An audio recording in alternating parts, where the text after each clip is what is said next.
Yeah, the OK program it's a law enforcement-based mentoring program for black males between the ages of 12 and 18. It was a program that was started in 1990, actually in California. Retired Sheriff's Deputy Mr. Donald Northcross, who is originally from Arkansas but lives in California now. Got tired of seeing black boys killing black boys, man, and he come up with the concept of mentoring, the young boys themselves. He retired from his sheriff's job in California and started the program from there, going into schools, recruiting kids, getting teachers to refer kids to him, and it started that way, man. And right now we have affiliates across the country, different states, Little Rock, Arkansas, Oakland, California, Monroe, Louisiana, Kansas City, Kansas, Omaha, Nebraska. And so those are other affiliates that we have that's across the country that's doing what we do. I've had a tremendous success, with these young men. Currently have about 225 black males enrolled. I may have 70 and that's committed each Saturday to come out and listen to the discussion that we have. It wasn't easy at first because recruiting black men to mentor black boys, even from a police officer perspective, getting those guys to come in and do the work and stay is a tough job because a lot of guys don't see themselves as doing this kind of work or committed to doing this kind of work. Social work, and that's what we do as police officers, in my opinion. And so it's been tough getting officers committed to doing this kind of work, but the mentors as well. I have some committed men, but I've trained over 100 men since I've been here to get this program going. But we're having some moderate success, and I'm proud that people are beginning to know who we are here in the city. To honestly tell you, this has been a part of what I've been doing since I've been a police officer. I just didn't know I was doing the OK program. Being a public servant, being a lover of people, has allowed me to do this job effectively. So I can't think of any particular point.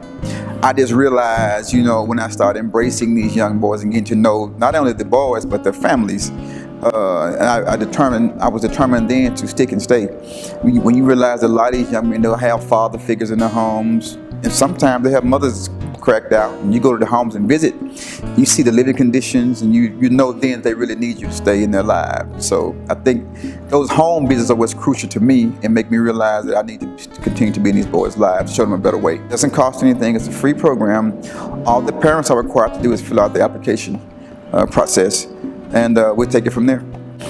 Have one young man I recall vividly who's still in the precinct, junior at a local high school here.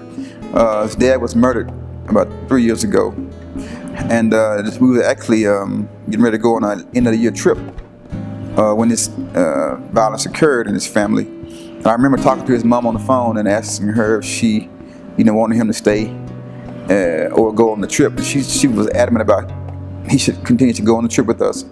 And at that time, we actually was going to Atlanta to visit the King Museum and talk about nonviolence. And at that time, I was at a hotel. And I pulled a little kid outside, and I began to talk to him about what had happened to his dad, and asked him how he felt about it. Then I also asked him how he felt about the man that murdered his dad. His response to me was that he just felt like people should get along. He expressed no anger against this man or resentment, even at his age, man, and it really shocked and surprised me.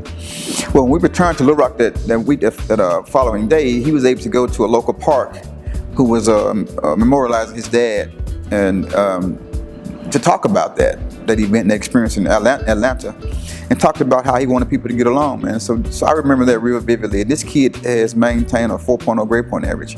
Yeah, in spite of all of that. There's another kid, his mother was murdered when he was 5. He watched his daddy shoot a man down about a year and a half ago. So he witnessed violence firsthand, and never met his mom, but saw his dad kill a man and go to prison. But this kid, he has ups and downs, but we stick and stay with him, and he still struggled some. He ended up going to Youth Challenge, got his GED. Now he's currently getting ready to go, to go to college. So you think about those kinds of stories, and these guys, young men, they have no real reason to be motivated about anything, particularly when you see the element of violence they see on a daily basis. And so it's kind of tough. But when you see guys like that, even if it's one or two, you still think you're making a difference, man. So it matters. Yeah. And, I know I get excited when I see and notice the achievement of these young men. I get excited when I get to go to their homes and their mother proud about what they're doing and telling their mom that I'm proud to have their son in our program. And so those moments that show up keep me inspired. If I had to sum it up, I would want them to say that I was a father that they never had. I showed them what being a real man was like, you know. I taught them and showed them what respect was. And most importantly, loving themselves. That would be it.